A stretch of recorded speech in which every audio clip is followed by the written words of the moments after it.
Era muito difícil achar capital, né? Ninguém queria financiar um banco no Brasil, né? Esse é Davi Vélez, um empreendedor colombiano que fundou o Nubank. Em 2013, ao lado dos cofundadores Cristina Junqueira e Ed Weibel, ele lançou um cartão de crédito roxo, sem anuidade e operado por um aplicativo.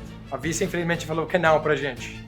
Era questão de vida ou morte. Ou a gente faz ou a gente morre. Pouco mais de uma década depois, o Nubank tem mais de 130 milhões de clientes, opera em 3 países e está entre os maiores bancos digitais do mundo. Grande tema do momento IA nas empresas, né? A primeira fase de adoção te dá um 30%, 40% de ganho de produtividade. Essa segunda fase de reinvenção de workflows, 500% ganho de produtividade. O que toda essa capa de revista não mostra? Entre ter família, amigos e trabalho, não dá para ter os três. Eu sinto como um atleta olímpico, né? A carga de trabalho, de pressão e de estresse é gigantesca. E aqui para frente isso aumenta. Ninguém ama seu banco fanaticamente nos Estados Unidos. Ninguém. Não existe isso ainda. Essa é a grande oportunidade.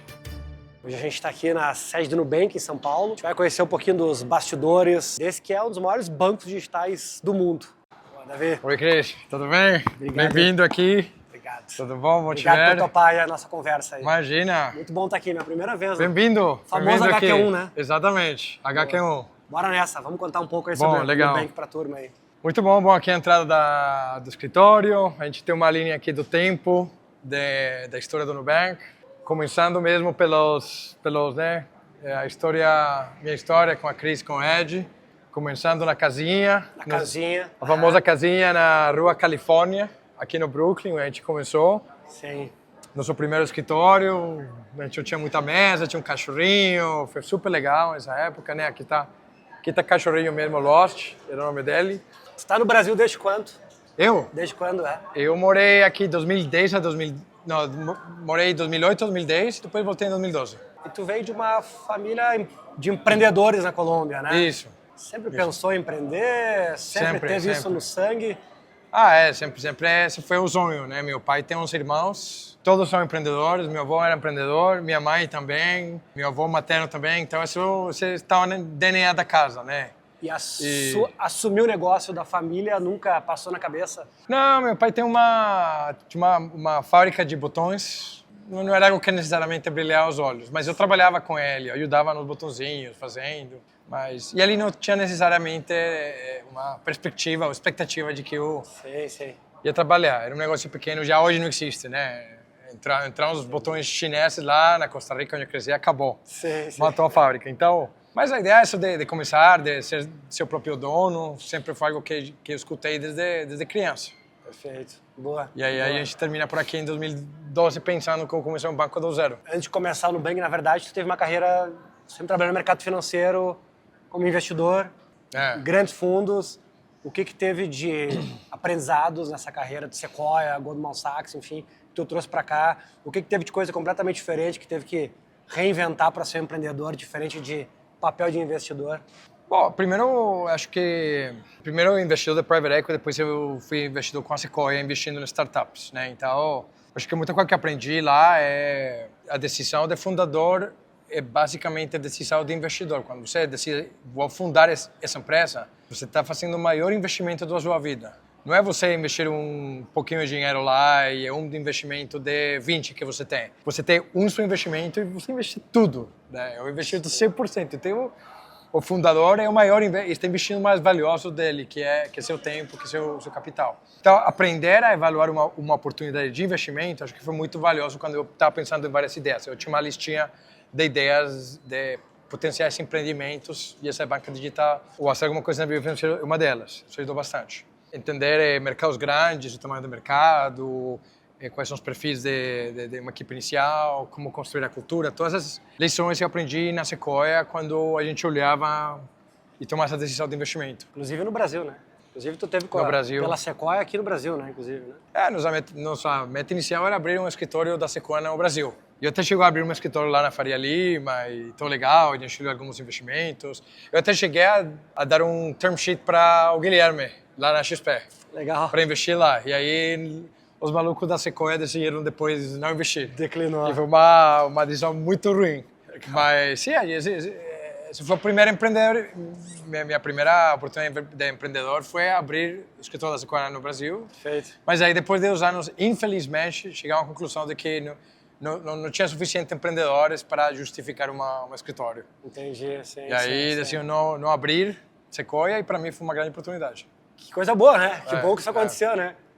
Falando ainda aqui que a gente está vendo a história, né? A gente passou ali pela associação, né? Com a Chris e com o Ed, né? Acho que vocês têm desde o início foram super complementares, né? E mantém uma parceria super legal até hoje, né? Cada um na sua posição, dado o tamanho do Nubank. Esse é um desafio super grande de tudo que é empreendedor no início, né? A criação de sócios que tem um match, né? E que conseguem manter isso ao longo do tempo, né? O que foi sempre o grande segredo de vocês? O que tu acha que é um grande aprendizado sobre isso? Eu sempre conto a história de uma conversa que eu tinha com um dos meus ex-chefes da Sequoia, quando eu estava falando para ele a ideia do Nubank. E ele me falou, olha, ideia muito interessante, parece bacana, mas você não é brasileiro, você quer construir uma empresa de tecnologia, você não é engenheiro, você não conhece cartão de crédito, você nem fala português bem, você não tem, né, conhece o pessoal dos reguladores. Sim. Eu achei que ele ia basicamente terminar essa listinha falando, então, não deveria fazer isso. Mas, na verdade, a conclusão dele foi outra. Então, seu trabalho número 1 vai ser construir uma equipe que consiga preencher esses gaps, essas lacunas de conhecimento, de experiência. Então, para mim, ficou muito claro que a meta número 1 ia ser trazer pessoas que me complementaram. Eu acho que o jeito como a gente sempre tem construído equipes do Nubank é trazer pessoas que têm uma visão diversa, diversidade cognitiva e de experiência. Eu sou um outsider, Chris é um insider, o Ed é a pessoa da tecnologia, mas que tem valores em comum. Então, diversidade, experiência e comunalidade em valores. Em termos de valores, sempre temos os três, e a organização como tudo, uma visão muito clara de quais são os valores como organização. Esse foco na experiência do cliente, essa vontade de desafiar o status quo, um pouquinho de uma visão meio revolucionária, tentar de questionar muito a realidade em que a gente mora. Então, acho que ter esses valores em comum virou uma parte muito importante de como a gente traz pessoas para o Nubank. Falando para fechar esse assunto de sócios, tem algum ritual que ainda hoje vocês mantêm os 3 sócios ou os demais sócios juntos? Bom, eu acho que a gente, diferente de algumas empresas que têm um pequeno grupo de sócios, a gente sempre fala que todo mundo, 92% do Nubank são sócios. Todo mundo é sócio, porque todo mundo tem participação dentro do Nubank. A gente não tem uma diferenciação entre sócios e não sócios. Perfeito. A gente tem tentado trabalhar para não ter essa diferenciação. Então, na verdade, não. E pelo contrário, a gente tenta construir aqui você vai ver aqui no nosso escritório, a gente não tem um andar de sócios, não tem uma sala de sócios. Todo mundo tem o mesmo andar, todo mundo tem a mesma cadeira, todo mundo tem... que é uma visão de estamos todos juntos, né? Todo mundo na mesma equipe, todo mundo trabalhando junto.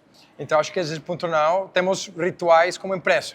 Rituais onde cada 2 semanas a gente se reúne, tem all hands, a gente celebra o que a gente tem conseguido nas últimas semanas, a gente tenta falar também dos erros, das coisas que não aconteceram bem, e sempre temos algumas conversas ou tópicos que a gente quer construir com a empresa, tentando sempre manter um ambiente de muita transparência, onde a gente trata todo mundo como dono mesmo, como sócio mesmo. E esse escritório que a gente está aqui é o famoso HQ1, né? Tudo começou na casinha lá no Brooklyn, e aí depois como é que evoluiu?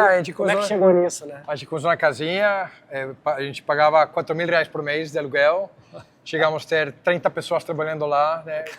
Eu tinha que trabalhar da mesinha da cozinha, porque não tinha escritório, ninguém tinha cadeira, era uma maluquice.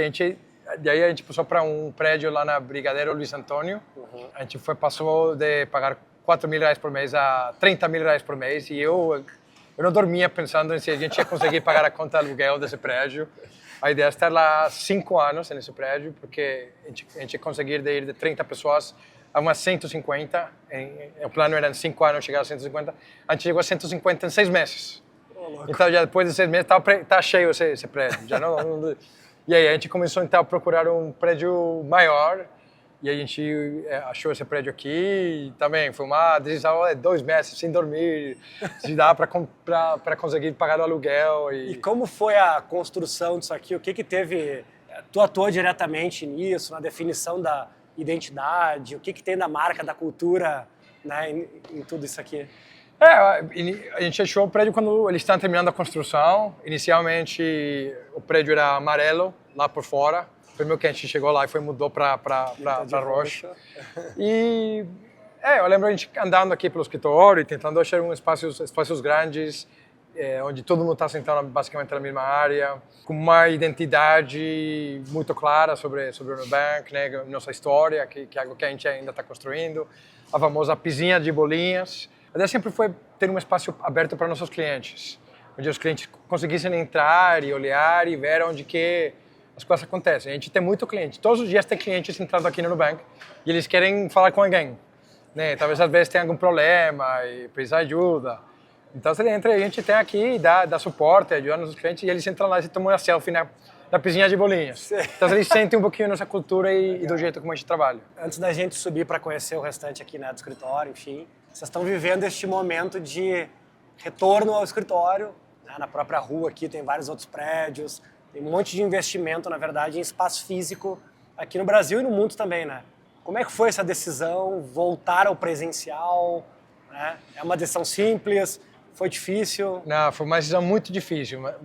Né, a gente, como muitas das empresas, todo mundo foi a trabalhar de casa depois da pandemia. E acho que pelos primeiros anos começou a dar certo. Acho que a gente achava que dava certo, a empresa estava se executando bem, todo mundo trabalhava de casa. A gente começou a contratar pessoas muito espalhadas por Brasil e pelo mundo, né? Mas a gente começou a sentir que algumas coisas estavam se perdendo pouco a pouco, né? Essa história do animal que está lá está sentindo o calor e não sabe que está se queimando. E principalmente o que a gente começou a perder rapidamente era esse senso de pertencimento, né? De pertencimento à organização. Muitas empresas, muitas pessoas falam de produtividade. E é verdade que as pessoas conseguem ser muito produtivas de casa. Mas uma empresa não só vive de produtividade. Tem muitas empresas que são muito produtivas e morrem. Sim. Por quê? Porque esses pontos de cultura vão se perdendo e também porque fazer inovação dentro de casa não existe. Você não consegue se sentar na sua casa e vou inovar. Isso não acontece. Inovação acontece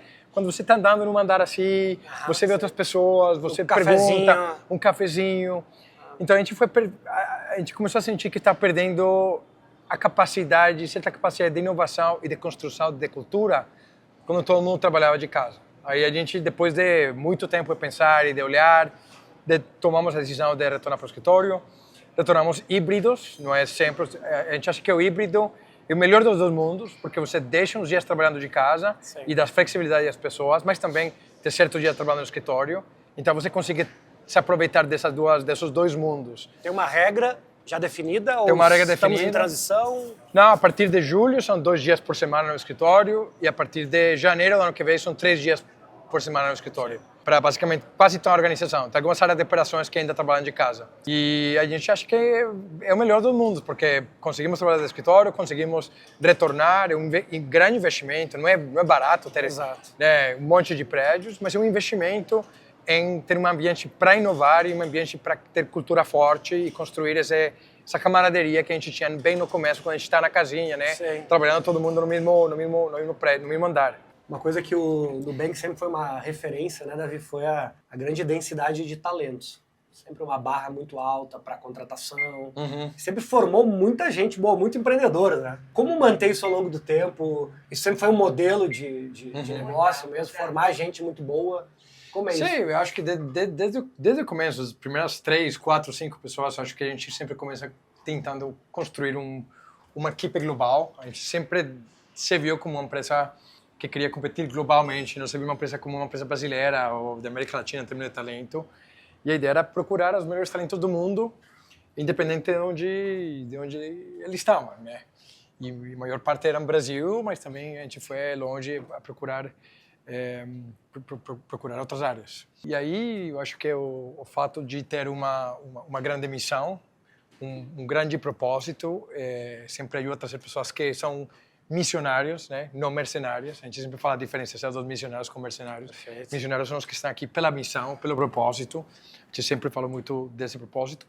E que querem ter um impacto maior. E, lógico, também tem que ter uma certa experiência e aí todo um processo de treinamento e de permitir que as pessoas vão avançando cada vez mais. Então, sempre tínhamos um foco em pessoas muito forte. Como manter essa grande densidade, né, de talentos ao longo do tempo, com crescimento cada vez maior, né, do volume de contratações. Não é fácil. Eu acho que ter uma cultura clara ajuda muito, porque então quando você tem uma cultura muito forte, muito clara, te ajuda a criar um processo de contratação onde todo mundo está ativamente procurando as pessoas que são consistentes com essa cultura. Ter um processo de contratação onde a gente está fazendo as perguntas certas, né? A gente passa muito tempo investindo em quais são as perguntas que a gente iria fazer, medindo informação, olhando muita métrica nesse funil de contratação. E depois a pessoa entra, tem que ter muito treinamento, muito um bom onboarding.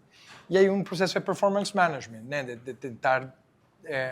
as pessoas que estão indo muito bem, tentar ajudar bastante. As pessoas que não estão indo tão bem, tentar ajudar a melhorar seu performance. Então, acho que é todo um processo de talentos mesmo.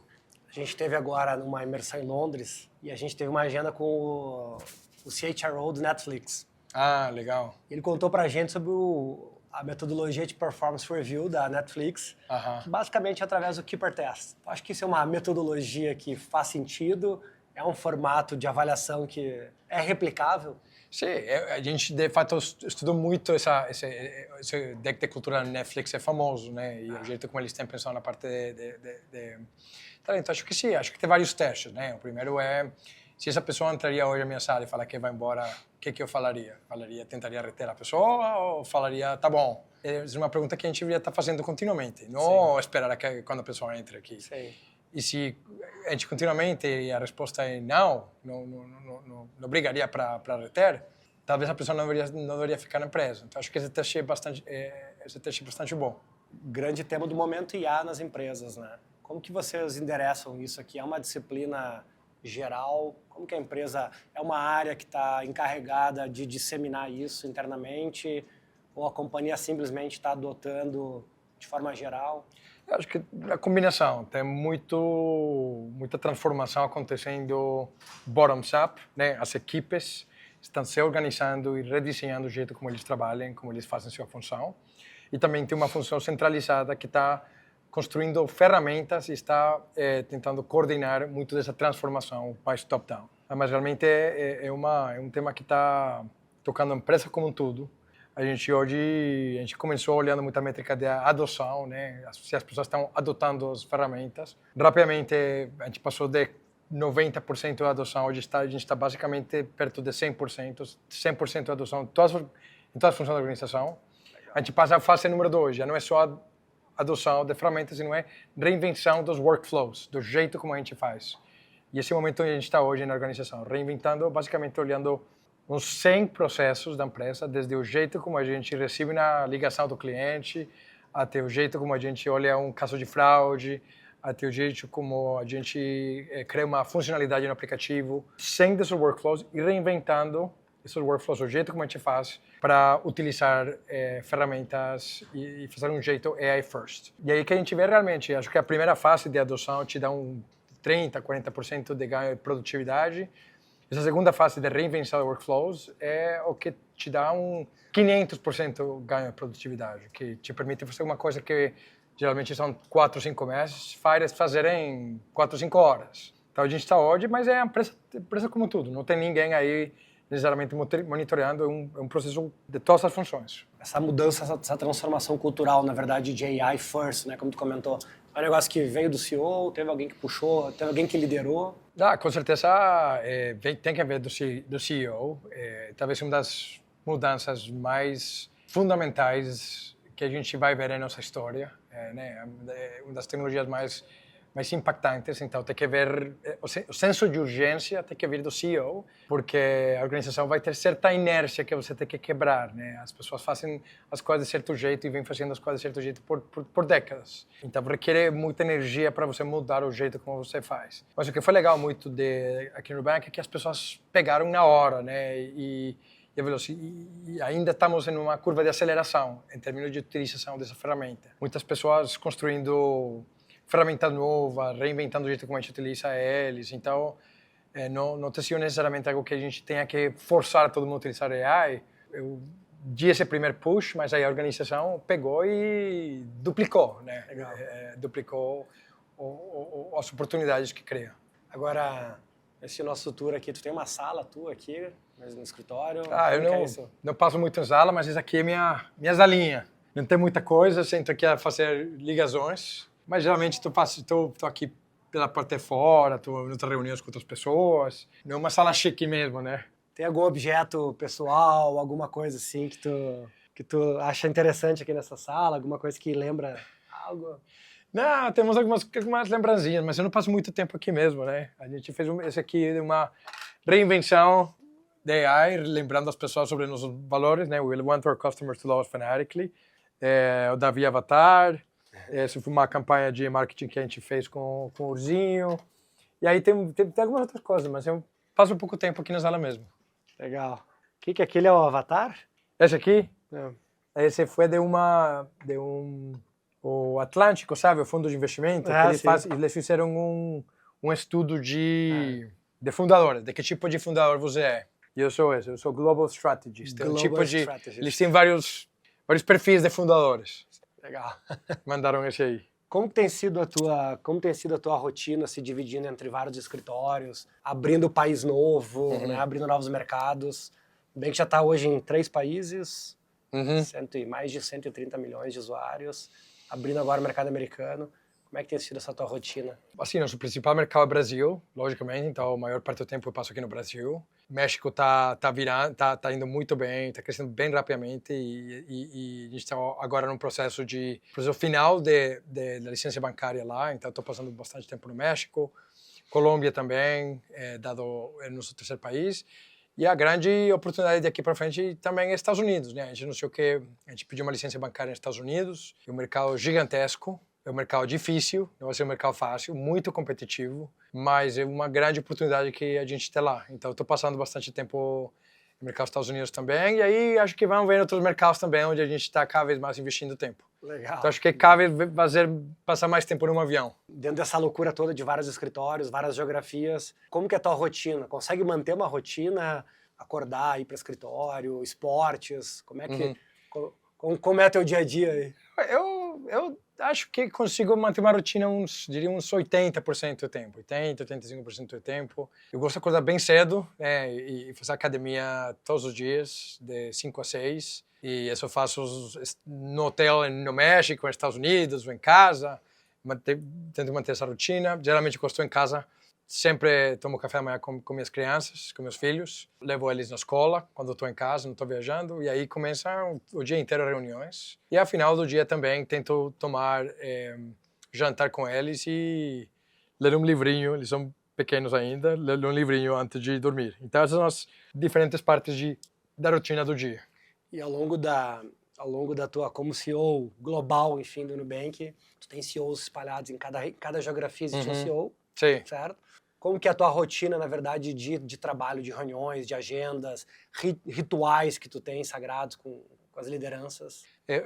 Sim, a gente tem uma equipe, né, que a gente fala dele, Extended Management Team, que é uma equipe de 16 pessoas, que são basicamente as pessoas que estão liderando todas as áreas da organização, os países e os produtos. Às segunda e terças-feiras a gente tem várias reuniões com essa equipe, diferentes tipos de reuniões, desde estar olhando as métricas semanais ou mensais e operacionais da organização, e algumas reuniões relacionadas à toma de decisões importantes, ou debates, ou conversas que a gente tem que ter. E quarta, quinta, sexta-feira são outro tipo de reuniões que vem acontecendo. Algumas reuniões externas, né? Tem muita reunião com reguladores, reuniões com parceiros, reuniões com investidores e muita reunião interna também com os diferentes chefes dos diferentes produtos. Eu gosto também passar tempo com as equipes, diferentes equipes em vários níveis da organização, porque é o jeito de manter uma conexão bem clara sobre o que vem acontecendo nas diferentes áreas. A gente tem 10.500 empregados, então é uma organização grande. 10.500 hoje. 10.500.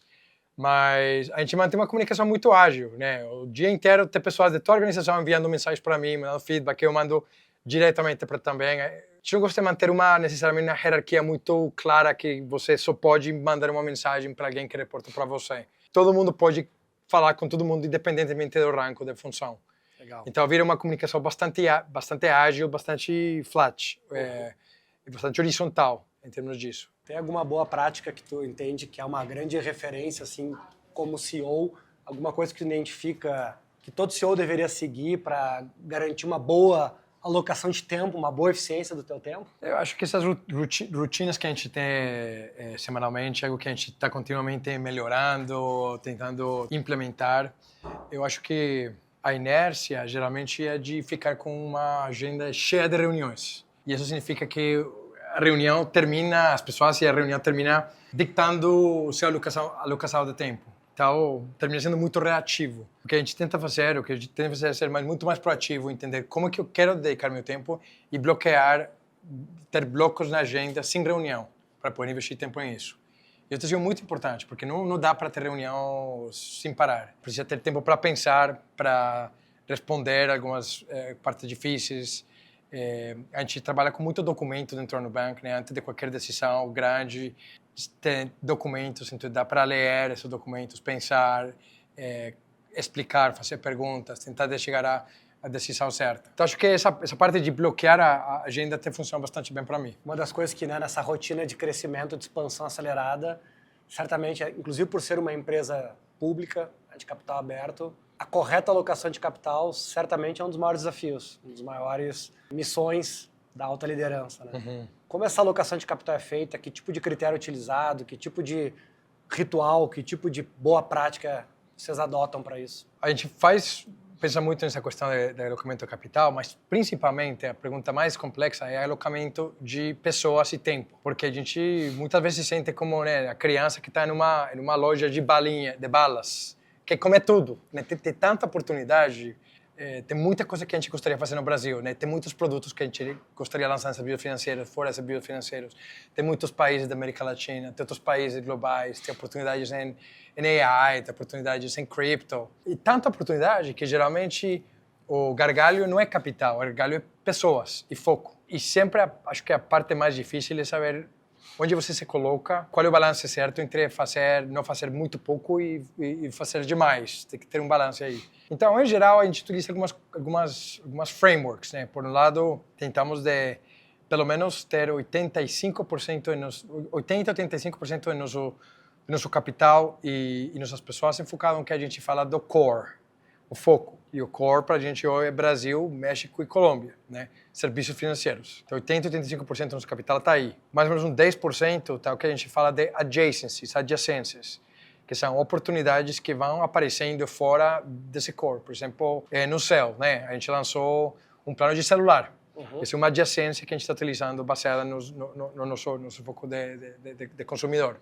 E aí tem mais ou menos um 2, 3, 4% no que a gente fala de moonshots, que são apostas muito mais arriscadas, que talvez não vai dar certo, mas tem um perfil de risco muito maior, com um potencial payoff muito maior. Então, esses são basicamente círculos concêntricos que a gente tenta alocar desse jeito. E hoje a gente basicamente tem uma operação muito rentável no Brasil.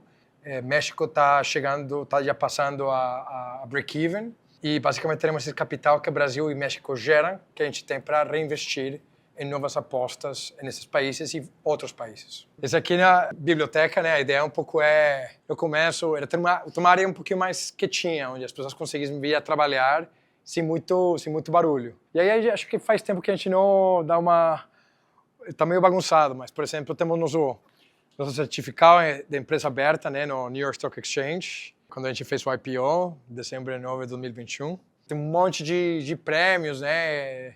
A gente vem ganhando todos os anos, acho que nos últimos 9, 10 anos, todos os anos o prêmio Reclame Aqui, como a melhor empresa de serviço ao cliente no Brasil em serviços financeiros, prêmios de marketing, prêmios do governo. A gente tem 2 Guinness World Records. Guinness está no livro Guinness Records. O primeiro foi o maior número de pessoas fazendo um unboxing na mesma hora. Mesmo? The most people unboxing simultaneously.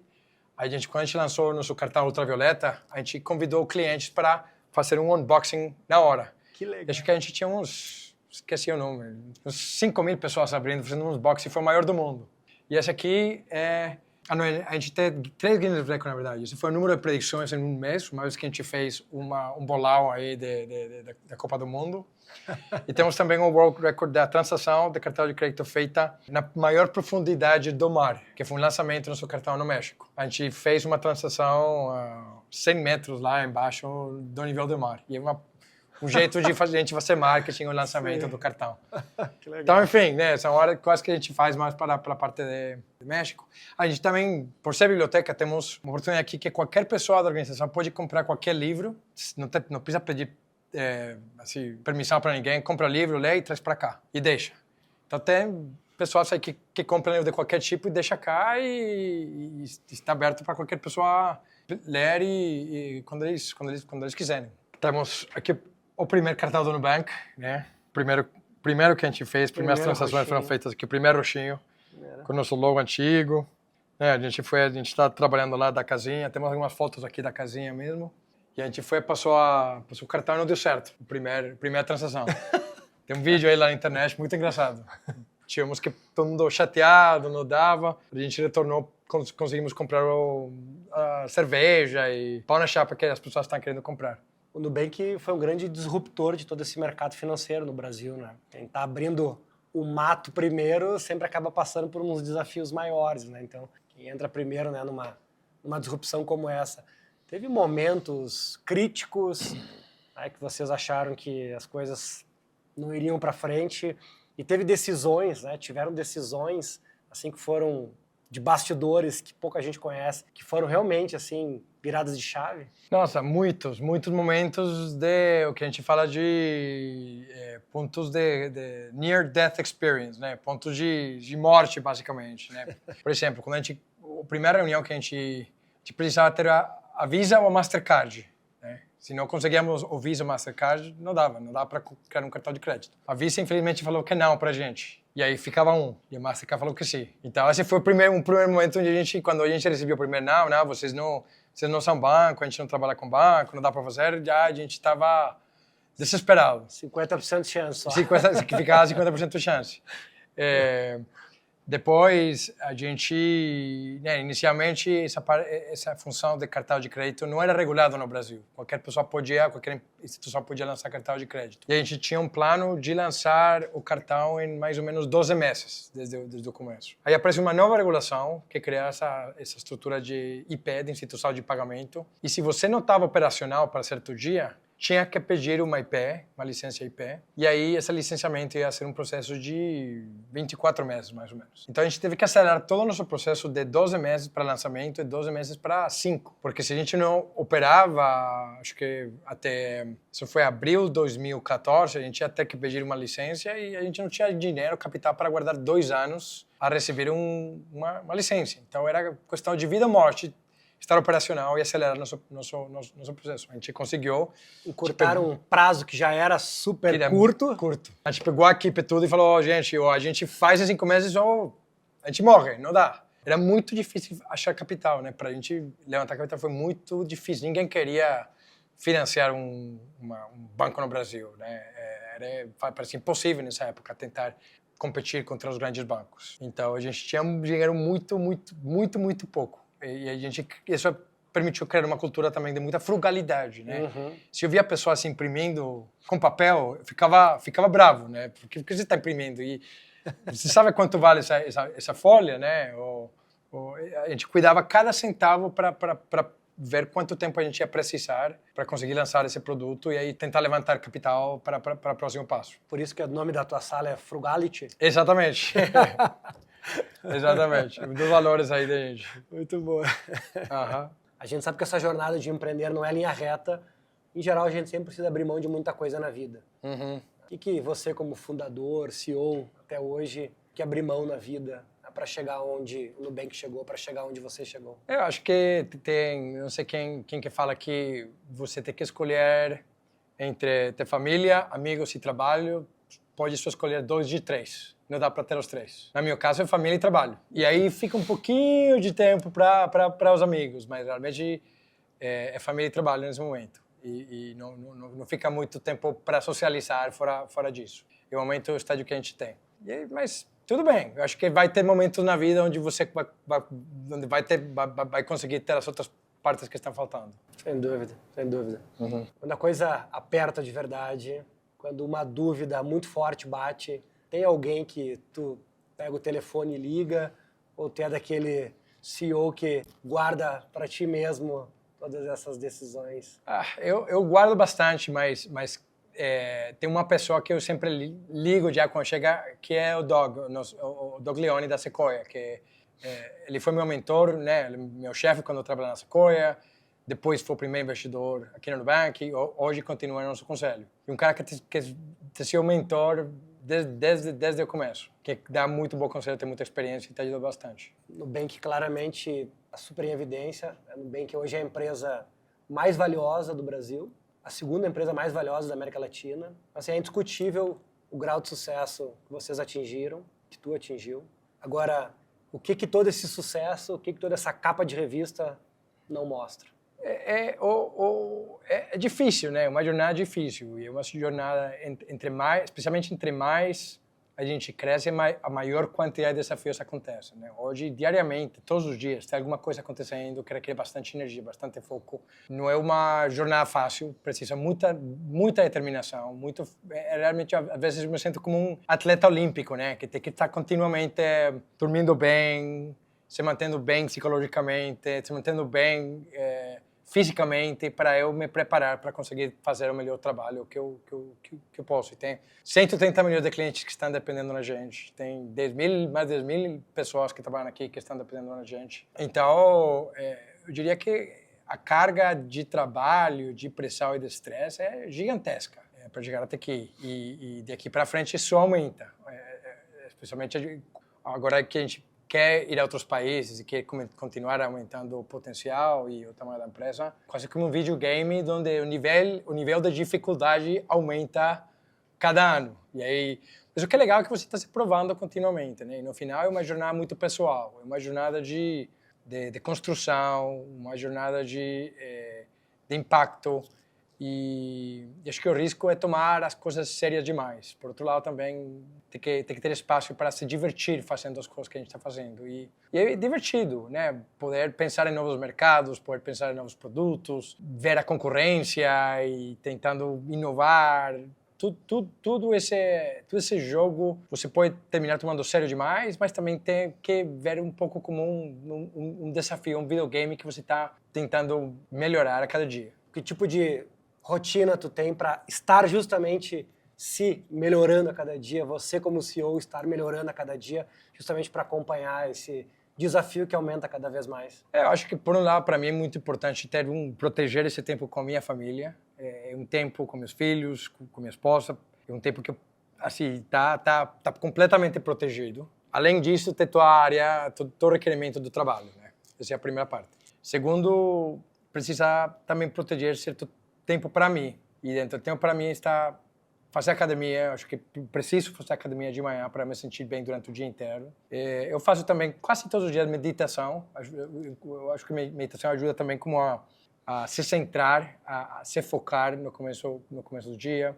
E às vezes consigo proteger um tempo para fazer coisas que eu gosto. Fica muito pouco tempo, mas ler um livro, fazer um Lego com meu filho, uma viagem familiar, lógico, tem certas férias que sempre acontecem, mas coisas que eu gosto e às vezes por estar trabalhando tanto você esquece que você gosta para fazer para você. Então é um trabalho contínuo de tentar balancear essas diferentes tensões. Dormir, tento proteger minhas 7 horas, às vezes não chega a essas 7 horas, na média umas 6, 5 horas. Muita coisa acontecendo, a cabeça não para de andar, mas tento manter essa rotina, tento pensar tempo com a família, tempo para mim e, lógico, muito tempo para o escritório, para Nubank. Aproveitar que a gente está aqui na biblioteca do Nubank, que tipo de livros tu recomenda aí para empreendedores e que tipo de livros tu mais gosta? Eu não gosto de ler muito livros de negócios. Assim, acho que eu gosto de ler muito, mas quando pouco tempo para ler, eu tento ler ficção, ler novelas, outra coisa completamente diferente. Tem alguns livros de negócios mesmo que acho que têm sido bons, que realmente têm mudado o jeito como a gente pensa. Se fala muito desse livro, Começa com o Porquê, o Start With Why, de Simon Sinek, que a gente adora aqui no Nubank, porque basicamente ele fala de que as pessoas compram um porquê, compram uma missão, não compram um produto. E a gente, dentro do Nubank, a gente sempre tem que pensar que a gente está vendendo O que a gente vende é maior do que um cartão de crédito, é maior do que uma conta bancária. E esse livro fala de como a gente deve comunicar essa missão. Então, se você vê toda a nossa comunicação, desde qualquer e-mail que a gente sempre começa pelo porquê. Por que a gente está aqui fazendo o que a gente faz, né? Porque a gente quer trazer mais concorrência, porque a gente quer servir aos nossos clientes, porque a gente está aqui para crescer e cobrar menos. E isso ajuda a trazer pessoas, a recrutar pessoas, ajuda a trazer clientes, ajuda a trazer investidores. Então, acho que o que muitas empresas, a equivocação que muitas empresas têm é que elas se focam muito em comunicar o produto e não comunicar o porquê. Então, essa seria a minha recomendação em termos de livros de negócios. E aí tem muito podcast que eu gosto mesmo, que eu gosto de estar escutando sobre o que vem acontecendo no mundo de tecnologia, de AI. Pode jogar, Cris? Um basquete aqui que a gente faz. Tira lá, você joga? Boa! Muito bom. Ah! Você joga basquete? Eu jogo um pouco. Ah, eu é? jogo um pouco com meus filhos. Meus filhos gostam. Legal. Eu tenho jogado tênis ultimamente. Ah, muito bom. Tenho jogado Muito bom. tênis. Tenho tentado melhorar no tênis aí pra Aham. desafiar o Guilherme numa partida. Já jogou com ele ou não? A barra dele tá muito alta. Eu não- Ele é muito bom. ele é muito bom, não dá. É. Acho que já construiu coisas muito legais, né, no Nubank. Agora, essa jornada, como tu sempre fala, tá só no começo. Eu tô olhando daqui 20 anos, daqui 10, 20, 30 anos, e tu olhar para trás, o que é um marcador de sucesso? O que tu gostaria de ter atingido? Cara, acho que desde o começo no Nubank, a gente acha que a tese dessa banca digital é uma tese global. Nunca foi uma tese do Brasil, uma tese do México. O futuro de todas as indústrias globais foi reinventar para a empresa de tecnologia. Né? Você olha hoteleria, Airbnb, transporte, Uber, vídeo, mídia, Netflix, varejo, Amazon. Em bancos, 90% do sistema bancário global ainda é dominado por bancos tradicionais, fazendo banca em agência física. Então, essa vantagem que esse modelo de banca digital e agora com AI é uma transformação do sistema financeiro global que ainda estamos no primeiro minuto, no primeiro tempo. E acho que tem vários bancos digitais globais que estão indo nessa direção de reinventar serviços financeiros globais.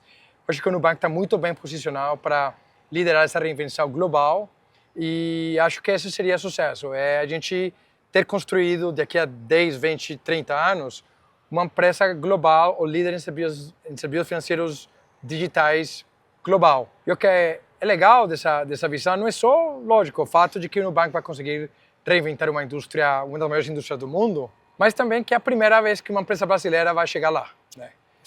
E uma empresa latino-americana vai chegar lá. Nós estamos bem representados globalmente em termos de empresas de tecnologias.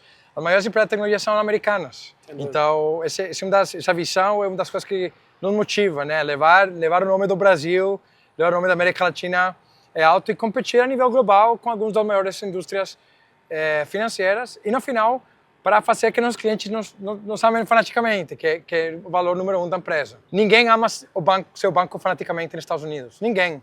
Aí você vai à Europa e fala às pessoas, você ama seu banco fanaticamente? Não. Não existe isso em serviços financeiros. Então, essa é a grande oportunidade. E esse é um dos desafios que hoje, nessa próxima fase de expansão da empresa, nos fazem os olhos brilharem. Falando do teu marcador de sucesso, né? Já atingiu muita coisa bacana, né? Construiu uma história, uma trajetória sempre do jeito certo, sempre do jeito correto. Já fez muita coisa legal pra caramba, né? Já deixou um legado enorme. O que pra ti te move? O que pra ti é marco de sucesso? Eu acho que a gente está em um nível em que o grande próximo passo vai ser levar basicamente a startup a virar uma instituição para os próximos 200 anos. A gente está fazendo essa transformação em uma das maiores indústrias do mundo, né? Uma oportunidade gigantesca. E acho que, para mim, seria um orgulho continuar tentando ser o CEO dessa empresa até certo ponto. Eu acho que eu não devo ser o CEO para o longo prazo. Acho que é importante que as empresas tenham uma sucessão organizada. É importante que exista a possibilidade de muitas pessoas dentro da organização eventualmente liderar a organização. Então, acho que para mim, essa sucessão vai ter que acontecer em algum momento para que a empresa consiga se sustentar ao longo dos anos. Mas imaginar a gente virar uma empresa global nessa grande indústria e poder competir com algumas das empresas maiores do mundo. Acho que isso ainda é um grande desafio que a gente tem pela frente. Tu sempre fala que em alguns outros podcasts, outras entrevistas, tu sempre comenta que o capitalismo sempre foi o grande responsável por ter feito essa evolução no mundo.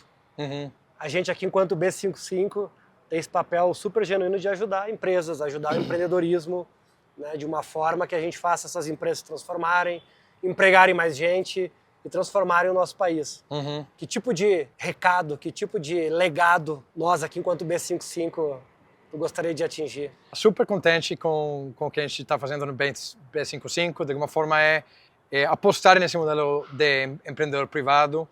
Acho que esse network de empreendedores que a gente tem dentro do programa ajuda essa nova geração de empreendedores a ir ao próximo nível.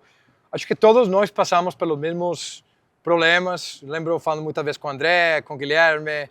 A gente sentia que muitos desafios, grandes perguntas de como crescer, de como escalar, eram muito parecidos e tem uma grande oportunidade de ter uma comunidade onde as pessoas conseguem compartilhar esses problemas e essas soluções. Então, estamos super contentes com o potencial de B55 de ser um catalisador do mercado, do setor de empreendedores no Brasil. Bora aí ver se tu acerta a sexta agora, hein?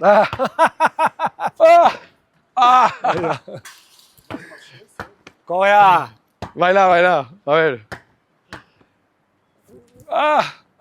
Pô, tá difícil aí, Davi. Tá difícil. Vai lá, vai você. Faz com...